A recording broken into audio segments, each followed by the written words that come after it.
Introduction. In the Al-Quran, the term fasad or corruption and its derivatives have been used approximately 50 times and they appear in 22 chapters of the Al-Quran. Literally, in the Arabic word, fasad in its general sense is commonly translated in English as corruption. Muslim scholars have been able to suggest several literal and technical definitions of corruption based on their own understandings of the Arabic language and the related verses of the Al-Quran. In its literal sense, the term fasad conveys several meanings including moldiness, harm, spoiling, confusion, and disorder. Fasad also denotes any action that causes disruption and direct or indirect physical or spiritual harm to an individual, society, or the environment. Al-Zubaydi explains that Muslim scholars have historically used different expressions to refer to fasad such as violence, invalidity, degeneration, transformation, sinful, and unjustly taking people's properties. The scope of fasad also includes acting wickedly, and this includes dishonest business acts such as depriving people of what is rightfully theirs. The following verse from the Al-Quran illustrates some of these aspects. O my people, give full measure and full weight in all fairness, and do not cheat the people out of their rights, and do not spread corruption in the land. Al-Quran Surah Hud, verse 85. This verse clearly points to the corruption in business transactions and economic behavior during the lifetime of Prophet Shu'aib. The Al-Quran also raises the issue of corruption pursued by business people who may use their wealth, money, and assets in many corrupt affairs, such as influencing those who are in power to buy their silence towards the corruption, assisting corrupt politicians, supporting dictators and tyrannical regimes in return for political protection. Other than that, according to Malaysian Anti-Corruption Commission (SPRM), corruption is the act of giving or receiving of any gratification or reward in the form of cash or in kind of high value for performing a task in relation to his or her job description. For instance, a contractor rewards a gift in the form of an expensive watch to a government official for awarding a project to the company belonging to the contractor. We will continue with the issue. For the first issue is about corruption. According to the hadith perspective, the provision of corruption is not only stated in the Quran but also clearly stated in the hadith Nabawi. This proves that corruption is one of the big sins and has existed since ancient times. Corruption also occurred during the time of Prophet Muhammad sallallahu alaihi wasallam. Example of hadith regarding corruption are as follows, narrated by Abdullah bin Amr rahimallahu ta'ala. La Rasulullah sallallahu alaihi wasallam ar-rashi wal murtashi. The Prophet Muhammad cursed the one who offer bribes and the one who takes it. Written by Musnad Ahmad, Sunan Abu Dawud, and Sunan Al-Tirmizi. This hadith is about the Prophet Muhammad condemnation of bribery. He cursed those who gives and takes bribes, which means that he disapproves of it strongly. In Islam, bribery is considered as a major sin because it goes against the principle of justice and fairness. It also creates an equal playing field for people in society. This hadith teaches us to be honest and fair in dealing with others. No matter what our financial situation may be, we should treat everyone equally and not let money influence our decision or activity or action. The second issue is about the law of giving bribes in desperate situation. The law for giving bribes is clearly haram but dosa given by some scholars in the issue of corruption. There are also some scholars who give relief in certain circumstances in relation to the act of giving bribes or bribes in urgent circumstances. It is in line with the principle of leniency in emergency situation that underlies Islamic teaching. Ibn Taymiyyah issued a fatwa as for if a person gives to the Ulil Amri to curb him tyranny on him, or so that the Ulil Amri gives him the right that must be given to him, then the gift is unlawful for the recipient and must be given to the giver. This fatwa is agreed by Ibn Hazm. Islam gives a permission to someone to give a bribe to prevent it from his right, to avoid a tyranny on himself. This is required for the giver, but is forbidden for the recipient of the bribe. The third issue is about bribery in politics. From Surah Al-Baqarah in Ayah 247 is explained about the Jewish people who use money in the politics to choose a leader. For them, if someone that has a well-qualified person to become a leader for them, but this is contrary to Islamic teaching. In Malaysia, MACC, the Malaysian Anti-Corruption Commission, has made it clear that it's against the law for the candidates or other individual to engage in the vote buying in Malaysia. From Yusuf Al-Qaradawi, corruption is a crime by giving something to someone who has power or position to win his case by defeating his opponent according to what is desired. It clearly shows that corruption already occur when political candidates give something to voters to help them defeat their opponent. We continue with the last issue. Does giving a gift count as a bribe? In Arab, corruption is defined as taking two people's hearts in order to accomplish an objective. While according to the Fiqh definition, a gift is defined as giving the power to possess something without expecting a replace, merit or exchange as a reward. The gift will turn into a bribe if there is a wish to be achieved. That's mean if you give a gift to someone, you cannot expect anything. In the Quran from Surah An-Naml, from ayah 36 to 37, it tells us about the Prophet Sulaiman who ordered his army to give a letter to Queen Balqis to convert into Islam with the people of Sabah. But the direction from Queen Sabah is to send a gift to Prophet Sulaiman because her thinks that will improve her decision. Next is about solutions. There are several steps that can be taken to overcome this problem, which is number 1, through a efficient advertising campaign. Number 2, use the mass media comprehensively. Number 3, apply moral and religious principles, especially to those involved in national education, such as college and high school students.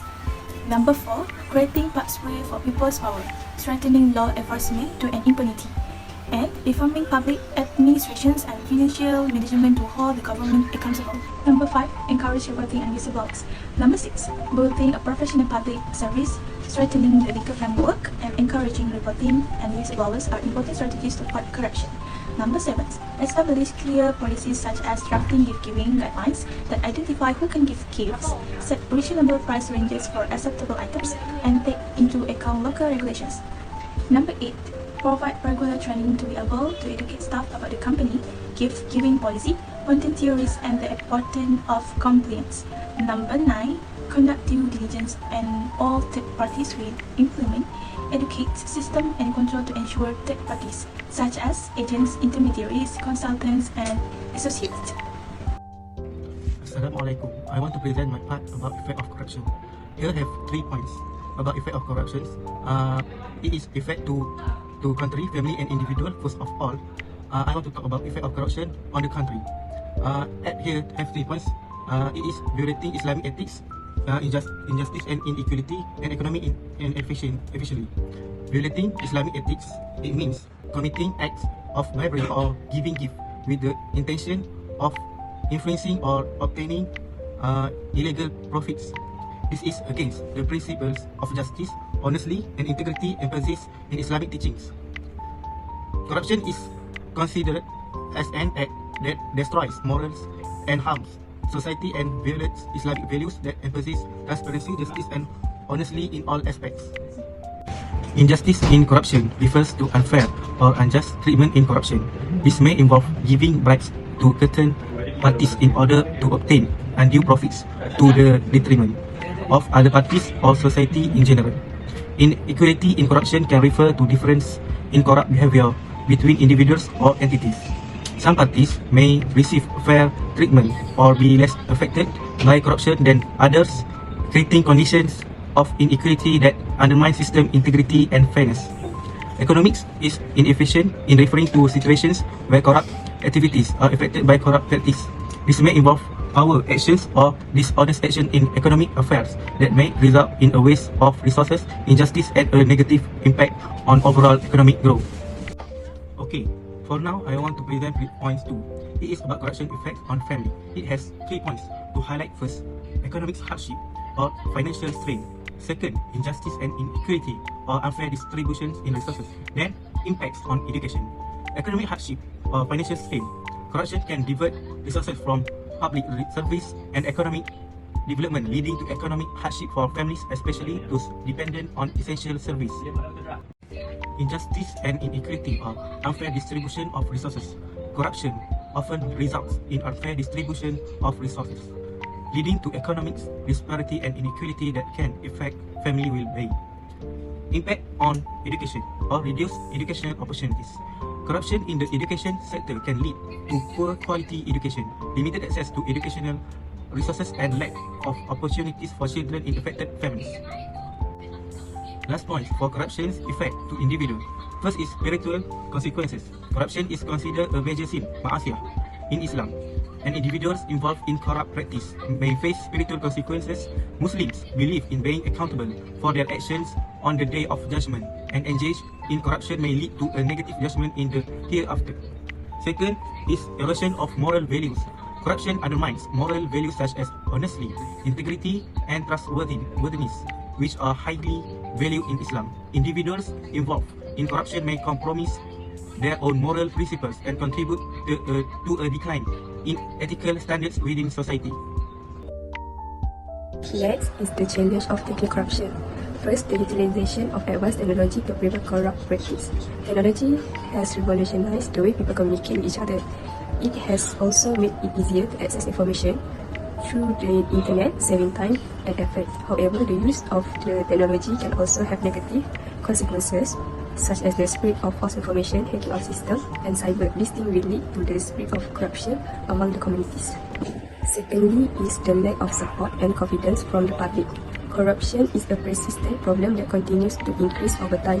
This is particularly concerning because it has become ingrained in human behavior. It has been that the fight against corruption has weakened due to the community loss of trust in the agencies responsible for combating. Third is intervention and lack of cooperation from politicians. Political interference in administrative and financial affairs is one of the challenges faced by the government to combat corruption.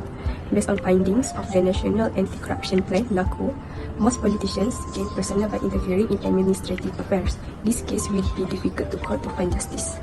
And lastly is general perception of corruption is considered as a violation of society ethics only. Society thinks that the problem of corruption is not a crime and it's only a problem of ethics. This should not happen because the majority of people in Malaysia are Muslim who look down on acts of corruption. The misconception that corruption is social ethics transgression needs to be modified because the individuals engaged in corrupt activities are Muslim. Conclusion: in a nutshell, the issue of corruption is a serious problem that affects society from a moral and religious point of view. The view of the Mufti or Islamic religious leader can provide a deep insight into this problem, emphasizing the value of justice, honesty, and integrity in religious life. Through this holistic approach, it is hoped to form a more just society, clean from corrupt practices and based on religious values. It is hoped that corruption can be eradicated for the good of maslahah. Therefore, by quoting a verse from the Quran which states that, "And do not eat or take property of others among you in a wrong way, and do not hand over your property bribe to the judges because you want to eat or take part of people's property by committing sin, even though you know the wrong." Surah Al-Baqarah, verse 188. With that, corruption is an act of humiliation. Even by taking illegal money, you will be promised any punishment in the afterlife with the promise of God. Thank you. Last but not least is for our activities. On 2 November 2023, we are discussed the selections of journals or articles for topic chosen by the group. Then we are divide the part in the assignment for each group member fairly. Okay, next, on 29 November 2023, we are discussed about the assignment group journey and content and select journal articles related to the issues of corruptions. The group leader has sent pre-submit date before 10 December 2023 for a smooth assignment journey. And on 11th December 2023, after all team members has finished posting their part on Google Sites, we arranged a third meeting for discussion of assignment presentations.